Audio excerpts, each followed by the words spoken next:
Hi అండి. ఈరోజు వీడియోలో అయితే కొత్తగా టైలరింగ్ నేర్చుకునే వాళ్ళకి వచ్చి ఇబ్బందులు అలాగే పొరపాట్లు అన్నీ కూడా మీకు చెప్పాలనుకుంటున్నానండి. మీకు వచ్చే సమస్యలకైతే కొన్ని చిట్కా కూడా చెప్పాలనుకుంటున్నాను.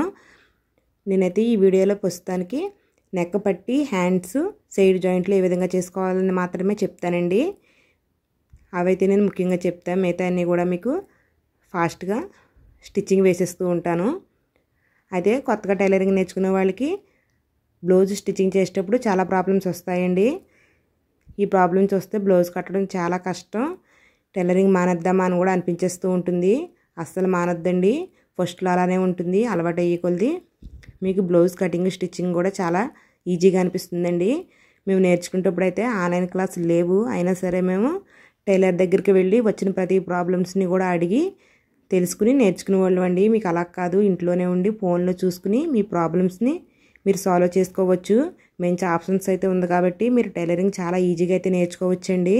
అలాగే చాలామంది ఆల్రెడీ టైలరింగ్ వచ్చిన వాళ్ళకి ఫాస్ట్ టైలరింగ్ రాదు, అంటే ఒకే రోజు 4-5 బ్లౌజులు కుట్టలేకపోతున్నామని ఫీల్ అవుతూ ఉంటారండి. అసలు మీరు అలా ఫీల్ అవ్వద్దండి. ఎందుకంటే మనకి అనుభవం పెరిగే కొలది మీరే కుట్టేయగలరు. ఫస్ట్ స్టార్టింగ్లో ఎవరికైనా సరే 2-3 అలాగే కుడతారండి. నేను కూడా స్టార్టింగ్లో నేను మిషన్ నేర్చుకున్న కొత్తలో అయితే రోజుకి ఒక బ్లౌజ్ కుట్టడం కూడా కష్టంగా ఉండేది. తర్వాత అలవాటు అయ్యే కొలది 2 బ్లౌజులు కుట్టేదానండి. తర్వాత 3, తర్వాత 4, ఇప్పుడైతే నేను 8-10 దాకా కూడా బ్లౌజులు స్టిచ్చింగ్ చేయగలనండి ఒక రోజులో. కానీ మనకి వెనకాల పనులు చక్కబెట్టే వాళ్ళు ఉండాలండి. అంటే పెళ్ళి అయ్యి పిల్లలు ఉన్న వాళ్ళకి సంసారం పనులు చాలా ఉంటాయి కదండి. అవి ఎవరైనా చక్కబెట్టే వాళ్ళు ఉన్నప్పుడు మాత్రమే రోజుకి 10 లేక 8 బ్లౌజులు కుట్టగలము. లేకపోతే మనం అన్ని పనులు చక్కబెట్టుకుంటే అయితే 4 లేక 5 బ్లౌజులు మాత్రమే కుట్టగలమండి. అలాగే మీకు ఎక్కువ బ్లౌజులు కుడుతున్నామా లేదా అన్నది కాదండి ఇక్కడ ఇంపార్టెంట్. మనము కుట్టిన ప్రతి బ్లౌజు కస్టమర్కి నప్పుతుందా లేదా అన్నది మీకు ఇంపార్టెంట్గా చూసుకోవాలి. మనం కనుక ఒక కస్టమర్కి బ్లౌజ్ని చక్కగా కుట్టామంటే ఆ కస్టమర్ ఇంకొకరికి చెప్తారు ఆ టైలర్ బాగా కుడుతున్నారు అనేసి. అలా కాకుండా మీరు ఎక్కువ బ్లౌజులు కుట్టడం మీద ఇంట్రెస్ట్ పెట్టి ఫినిషింగ్ పోగొట్టి ఆది బ్లౌజ్ ప్రకారం కనుక మీరు బ్లౌజ్ కుట్టకుండా ఇచ్చేసారంటే మీకు కస్టమర్స్ తగ్గిపోతారు. మీకు అప్పుడు దాకా ఉన్న టాలెంట్ కూడా తగ్గిపోతుంది. మీకు టైలరింగ్ మీద ఇంట్రెస్ట్ పోతుందండి. కాబట్టి మనము బ్లౌజులు కస్టమర్స్కి నప్పేలా కుడుతున్నామా లేదా అని చూసుకోవాలి. ఎన్ని బ్లౌజులు కుడుతున్నామనేది పెట్టుకోకూడదండి. మనం ఏ బ్లౌజ్ కుట్టినా సరే కస్టమర్కి నప్పాలి. మీరు ఈ విధంగా అలవాటు చేసుకుంటూ పోయారంటే మీకు ఫాస్ట్గా మిషన్ కుట్టడం వస్తుంది. అలాగే మీరు ఎంత ఫాస్ట్గా కుట్టినా సరే బ్లౌజ్ సెట్ అయిపోతుందండి. నా అనుభవంతో నేను చెప్తున్నానండి. నేను 15 సంవత్సరాలు బట్టి స్టిచ్చింగ్ చేస్తున్నాను. నేను పెళ్ళికి ముందు నుంచి కూడా స్టిచ్చింగ్ చేస్తున్నానండి. అప్పుడు మీద ఇప్పుడు పోల్చుకుంటే నేను చాలా ఫాస్ట్గా స్టిచ్చింగ్ చేస్తున్నాను. అలాగే నేను కుట్టిన ప్రతి బ్లౌజు కూడా ప్రతి కస్టమర్కి నప్పుతుందండి. ఎక్కువగా కొత్త టైలర్స్కి ఫ్రంట్ పార్ట్ అస్సలు సెట్ అవ్వదండి. ఫస్ట్లో అయితే మనకి బ్యాక్ పార్ట్ ఒకటే సెట్ అవుతుంది. హ్యాండ్స్ దగ్గర అలాగే ఫ్రంట్ పార్ట్ తేడా వస్తూ ఉంటాయండి. అలా అలవాటు అవి కొలది అవి కూడా మీకు సెట్ అయిపోతుంటాయి. అయితే మన ఛానల్లోనే front part cutting stitching, hands cutting stitching కూడా చాలా టిప్స్తో అయితే ఉన్నాయండి. అవి కనుక మీరు చూసి ఇంకా మీకు వచ్చి ప్రాబ్లమ్స్ని సాల్వ్ చేసుకుంటూ టైలరింగ్ని చేసుకుంటూ వెళ్ళారంటే మీరు నెంబర్ 1 టైలర్ కింద అయితే అవ్వగలరండి. అలాగే మీకు ఆప్షన్ కూడా ఉంది. మీకు కనుక ఏ ప్రాబ్లం వచ్చినా, అంటే కొంతమందికి తరచూ ఒకే ప్రాబ్లం వస్తూ ఉంటుంది. సైడ్ జాయింట్లు చేసే దగ్గర హెచ్చు తగ్గులు వస్తూ ఉంటాయి. ఫ్రంట్ పార్ట్ సరిగ్గా సెట్ అవ్వదు. లేకపోతే హ్యాండ్స్ చంకల దగ్గర ఉగ్గులు వస్తూ ఉంటాయండి. అటువంటిప్పుడు మీరు కటింగ్ని మార్చొచ్చు. లేకపోతే మీకు తరచూ వచ్చి ప్రాబ్లం కామెంట్ బాక్స్లో పెట్టారంటే మీకైతే నేను ఏ విధంగా స్టిచ్చింగ్ చేయాలని మంచి ఐడియా అయితే ఇస్తానండి.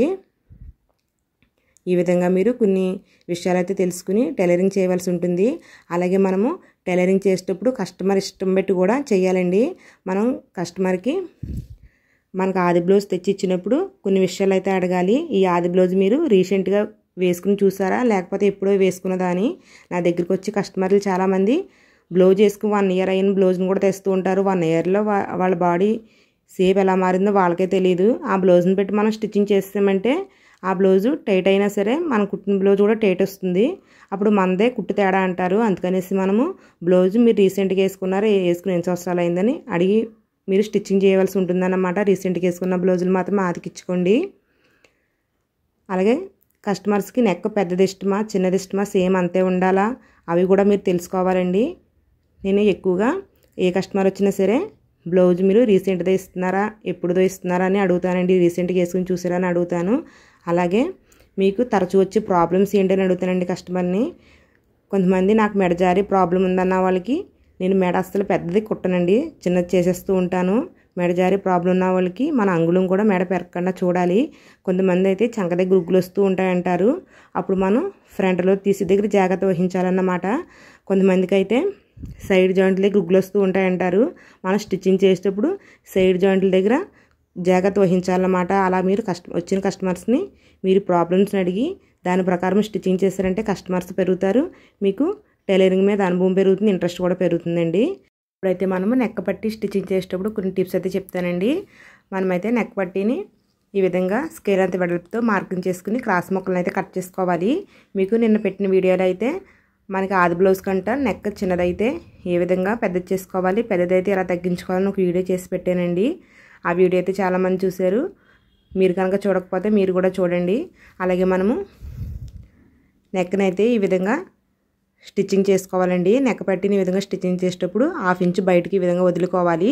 వదులుకుని మనం నెక్కకైతే ఈ విధంగా స్టిచ్చింగ్ చేసుకోవాలండి. ఈ స్టిచ్చింగ్ మనము 1/4 ఇంచు లోపలికి వేసుకోవాలి. 1/4 ఇంచు మాత్రమే గ్యాప్ వచ్చే విధంగా వేసుకోండి, అంతకంటే ఎక్కువ వద్దు. అలాగే మనకి షోల్డర్ ఉంటుంది కదా, ఈ షోల్డర్ బ్యాక్ పార్ట్కి వచ్చే విధంగా మడత పెట్టుకోవాలండి. మీకు కనుక కటింగ్లో కానీ స్టిచ్చింగ్లో కానీ డౌట్స్ ఏమైనా ఉంటే కామెంట్ బాక్స్లో పెట్టండి, తప్పకుండా రిప్లై ఇస్తాను. నేనైతే ఆది బ్లౌజ్ ప్రకారము నెక్నైతే చూసుకున్న తర్వాత నెక్ పట్టి స్టిచ్చింగ్ చేస్తున్నానండి. మీకు ముందు వీడియోలో వివరంగా ఉంటుంది నెక్ గురించి. అలాగే మనము ఈ విధంగా నెక్ పట్టి స్టిచ్చింగ్ చేసేటప్పుడు మనకు ఒకే లెంత్ మీద రావాలండి నెక్ మొత్తం కలిపి. అంటే ఒక చోట లోపలికి ఒక చోట చివరికి కాకుండా కుట్టంతా చూసారు కదా ఒకే లైన్ మీద కష్టంగా వచ్చింది, ఈ విధంగా రావాలి. అలా కాకుండా ఒకవైపు చివరికి ఒకవైపు లోపలికి ఈ విధంగా వంకరగా వచ్చిందంటే నెక్ రౌండ్ అసలు బాగా రాదండి. మీకు ఈ విధంగా వచ్చినప్పుడు మీరు ఏం చేస్తారంటే రెండోసారి ఈ విధంగా కుట్టు స్ట్రైట్గా వేసుకోవడానికి ట్రై చేయండి. అప్పుడు మీకు నెక్ పట్టి అందంగా వస్తుంది. తర్వాత రౌండ్ తిరిగే చోట చిన్న చిన్న కట్స్ అయితే పెట్టుకోండి. మీకు బ్లౌజ్లో వచ్చి ప్రాబ్లమ్స్ నాకు మాత్రమే వస్తున్నాయని అస్సలు ఫీల్ అవ్వద్దండి. ఏ టైలర్స్కైనా సరే కొత్తలో ప్రాబ్లమ్స్ వస్తాయండి.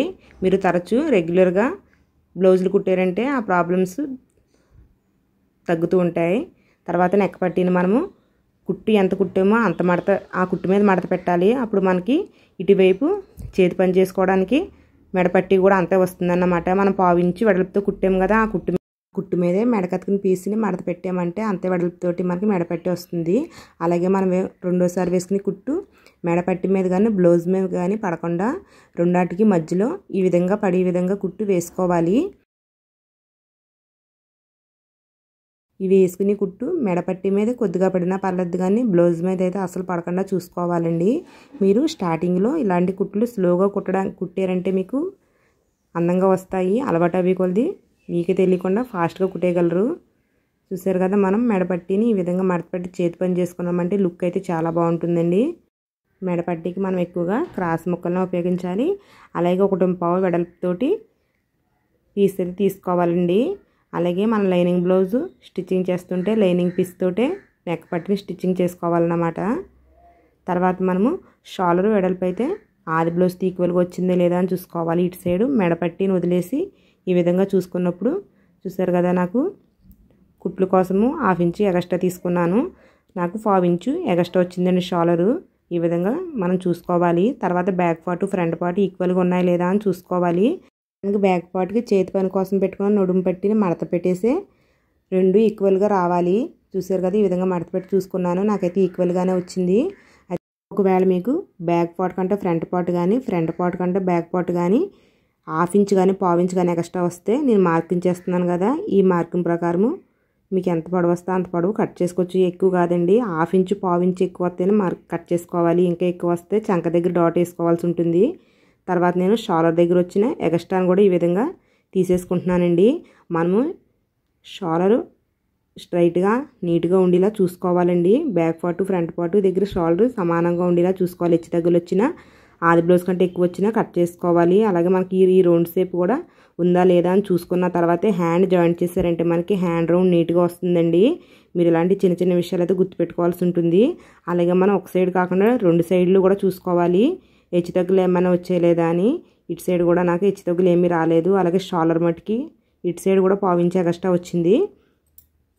ఇటు సైడ్ కూడా నేను ఈ విధంగా కట్ చేసేసుకుంటున్నానండి. చాలామంది కట్ చేసేసి ఆది బ్లౌజ్తో ఇలాంటి కొలతలు కొలుచుకోకుండా బ్లౌజ్ కుట్టేస్తూ ఉంటారు. దానివల్ల మీకు ఫినిషింగ్ పోతుంది. ఇలాంటివన్నీ చూసుకుంటూ బ్లౌజ్ స్టిచ్చింగ్ చేశారంటే సేమ్ ఆది బ్లౌజ్ లాగా వస్తుంది. అలాగే మనము హ్యాండ్స్ని ఆది బ్లౌజ్తో తిరగవేసేటప్పుడు మనకు అంచులు కానీ లేసులు కానీ ఉంటే ఈ విధంగా ఆ లేసులు వారిని లైనింగ్ అతికే విధంగా చూసుకుని హ్యాండ్స్కి లైనింగ్ జాయింట్ చేసుకోవాలండి. ఇలాంటి చిన్న చిన్న విషయాలు అయితే మనం గుర్తుపెట్టుకోవాల్సి ఉంటుంది. అలాగే మనము హ్యాండ్ లైనింగ్ అతికినప్పుడు వచ్చిన ఎక్స్ట్రా అంతా కట్ చేసేసుకుంటాం కదా, అలాంటప్పుడు ఈ చంక దగ్గర చివరి భాగాన్ని వదిలేసుకుంటే మంచిదండి. తర్వాత ఈ విధంగా టూ హ్యాండ్స్ని కూడా మనం ఎదురుగా పెట్టుకునేటప్పుడు మనం తీసుకున్న హ్యాండ్ డౌన్లు ఎదురుగా రావాలండి. అలా కాకుండా మీకు రివర్స్లో వచ్చాయంటే లైనింగ్ తేడాగా జాయింట్ చేసినట్టు. తర్వాత హ్యాండ్స్ని రెండాటిని కూడా ఈ విధంగా మడత పెట్టి 4 మడతలు వస్తాయి కదా, మనకి ఈ 4 వాటిని కూడా ఒకదాని మీద ఒకటి సమానంగా వచ్చే విధంగా హ్యాండ్స్ని పెట్టుకోవాలి. తర్వాత ఆది బ్లౌజ్ తోటి ఈ విధంగా చూసుకోవాలండి. మనకి లైనింగ్ బ్లౌజ్ కాబట్టి అతికిన తర్వాత హెచ్చు తగ్గులు వచ్చే అవకాశం ఉంటుంది. ఈ విధంగా ఎక్స్ట్రా వస్తే కట్ చేసేసుకోవచ్చు.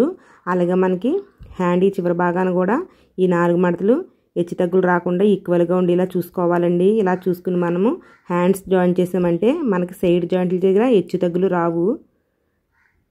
ఇవన్నీ చూసుకుని మనము అప్పుడే హ్యాండ్స్ని జాయింట్ చేయవలసి ఉంటుంది. హ్యాండ్స్ని అయితే ఈ విధంగా రెడీ చేసుకున్నాను కదండి. తర్వాత మనకి ఫ్రంట్ లోతున్న సైడు హ్యాండ్ని చూసుకుని ఈ విధంగా ఫ్రంట్ సైడ్ వచ్చే విధంగా చూసుకుని జాయింట్ చేసుకోవాలి. అలాగే మనము బ్లౌజు కస్టమర్ దగ్గర ఇచ్చుకునేటప్పుడు ఆది బ్లౌజ్కి సరిపడా క్లాత్ ఇస్తున్నారా లేదా అని చూసుకోవాలండి. అది మెయిన్ పాయింట్. ఎందుకంటే మనకి కట్ చేసేటప్పుడు దాకా కొంతమంది చూసుకోరు. ఆ విధంగా చూసుకోకపోతే ఏమవుతుందంటే మనం ఆల్రెడీ కట్ చేసేస్తాము. కట్ చేసేస్తే హ్యాండ్స్కి సరిపోలేదని షార్ట్ పెట్టేసిన ఆది బ్లౌజ్ ప్రకారం పెట్టలేదని కస్టమర్స్ అంటూ ఉంటారు. అందుకనేసి మీరు ముందుగానే ఆది బ్లౌజ్ ప్రకారంకి సరిపోతుందా లేదా అని చూసుకోవాలండి. మీకు 20 నుంచి 30 సైజ్ బ్లౌజ్ దాకా 80 పాయింట్ క్లాత్ని సరిపెట్టగలరు. 31, 32 కూడా సరిపెట్టగలరండి. అలాగే మీకు 34 సైజు నుంచి దాటిన బ్లౌజులు అన్నట్లకి మీటర్ క్లాత్ ఉండాలండి. ఇది కూడా మీరు గుర్తుపెట్టుకోవాలి.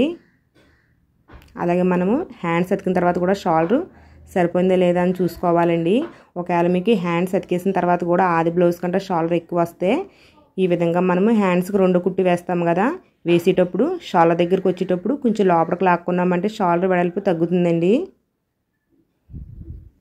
ఈ విధంగా మనం ప్రతి చిన్న విషయాన్ని చూసుకుంటూ స్టిచ్చింగ్ వేసామంటే మనకి ఇన్ని గుర్తుపెట్టుకోవాలా అని మీరు అనుకోకండి. ఏమవుతుందంటే అలవాటు అయిపోతుందండి. మనకి ఇవన్నీ కూడా అలవాటు అయిపోతూ ఉంటాయి. మనకు తెలియకుండానే ఒక ప్రాసెస్ కింద జరిగిపోతూ ఉంటుంది.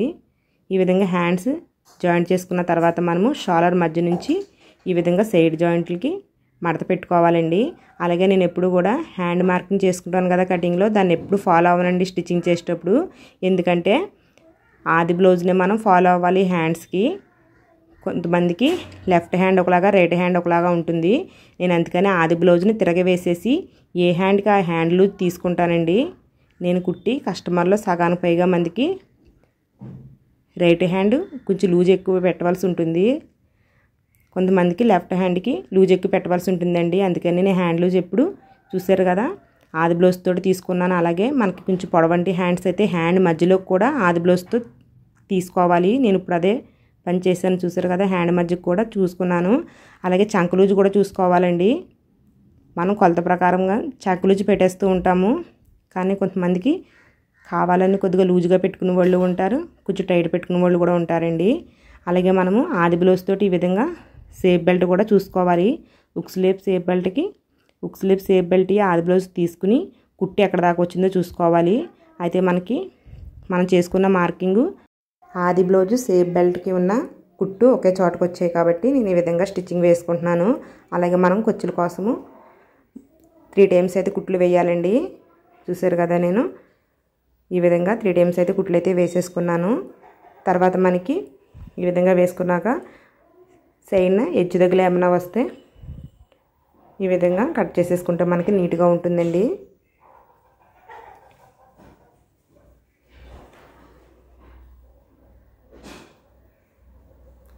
చూసారు కదా, మీకు ఇన్ని జాగ్రత్తలతో స్టిచ్చింగ్ చేసామంటే మనకి ఇక్కడ ప్లస్ సింబల్ వస్తుందన్నమాట. హ్యాండ్స్ అతికి ముందు మనము సైడ్ జాయింట్లు చేసే ముందు చిన్న చిన్న టిప్స్ పాటిస్తే మనకి కుట్టు అయితే నీట్గా వస్తుందండి, ఎక్కడ హెచ్చు తగ్గులు రాకుండాని. అలాగే మెడపట్టి మనం స్టిచ్చింగ్ చేసిన తర్వాత ఈ విధంగా వేస్ట్ పీస్ ఉంటుంది కదా, దీన్ని అయితే కట్ చేసేసుకోవాలి. ఇలా కట్ చేసేటప్పుడు మీకు బ్లౌజ్ కట్ అవ్వకుండా చూసుకోవాల్సి ఉంటుందండి. అలాగే మనం బ్లౌజ్ అంతా ఫినిష్ చేసిన తర్వాత కూడా ఆది బ్లౌజ్ తోటి ఈ విధంగా నడుము లూజు కొలుచుకోవాలి. ఈక్వల్గా వచ్చిందా లేదా అని. లూజ్ వస్తే ఇంకో కుట్టు వేసుకోవాలి, టైట్ వస్తే కుట్టిప్పుకోవాల్సి ఉంటుంది. నాకైతే కరెక్ట్గా సరిపోయిందండి. ఈ విధంగా చూసుకున్నాక చేతి పని కూడా నీట్గా చేసుకోవాలండి. మనకి చేతి పని పెట్టే లుక్ అయితే వస్తుంది. చూసారు కదా, చేతి పని చేసాక జాకెట్ లుక్ అయితే ఎంత బాగుందో చూడండి. ఫ్రంట్ సైడ్ అయితే ఈ విధంగా వచ్చింది, బ్యాక్ సైడ్ అయితే ఈ విధంగా వచ్చిందండి. ప్లీజ్ అండి వీడియో అయితే లైక్ చేయండి, ఛానల్ సబ్స్క్రైబ్ చేయండి.